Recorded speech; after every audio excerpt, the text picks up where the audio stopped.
நடிகர் ரஜினிகாந்த சீமான் நேத்து நைட்டு திடீர்னு சந்திச்சு பேசியிருக்காரு. தளபதியை எதிர்த்ததுனால சீமானோட நிலைமை இப்போ பரிதாப நிலைக்கு போயிருக்கு. சரி, என்ன நடந்துச்சு அப்படிங்கறத பத்தி இந்த வீடியோல பாக்கலாம். தளபதி அரசியல் கட்சி ஆரம்பிக்கும் போது சீமான் தளபதிக்கு பயங்கரமா ஆதரவு தெரிவிச்சாரு. தம்பி தம்பின்னு வார்த்தைக்கு வார்த்தை பேசிக்கிட்டு இருந்தாரு. ஆனா தளபதி பாத்தீங்கன்னா மாநாட்டுல சீமானுக்கு எதிராக சில விஷயங்கள் பேசினாரு.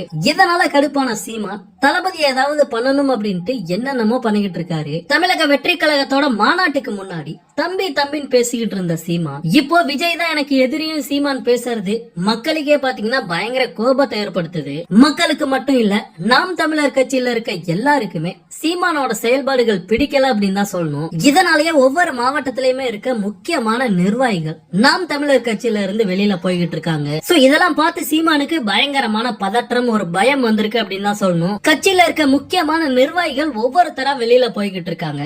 அடுத்த கட்டமா என்ன செய்யறதுன்னு தெரியாம இப்போ ரஜினியோட கால்ல போயிட்டு விழுந்திருக்காரு. ரஜினி ரசிகர்களோட ஆதரவு அவருக்கு கிடைக்கும் அப்படிங்கிற நோக்கத்துல அவர் இத பண்ணிருக்காரு அப்படிங்கறது நல்லாவே தெரியுது. ரஜினி அரசியல் கட்சி ஆரம்பிக்கிறேன்னு சொல்லும் போது அதை கடுமையா எதிர்த்தது சீமான் தான். தரை குறைவான வார்த்தைகள்ல ரஜினியை குத்தி கிழிச்சது சீமான் தான். இப்போ சீமானோட அரசியலுக்கு ஒரு பாதிப்பு வருது அப்படிங்கிறப்ப யாரோட கால்ல வேணாலும் நான் விழுவேன் அப்படிங்கறத நிரூபிச்சுட்டாரு. ஆனா ரஜினியால சீமானை காப்பாற்ற முடியாது அப்படிங்கறது சீமானுக்கு இன்னமும் தெரியல. ஏன்னா ரஜினியே காக்கா கழுகுன்னு ஒரு குட்டி கதை சொல்லி தளபதி ரசிகர்கள் கிட்ட சின்ன பின்னமாயிட்டாரு.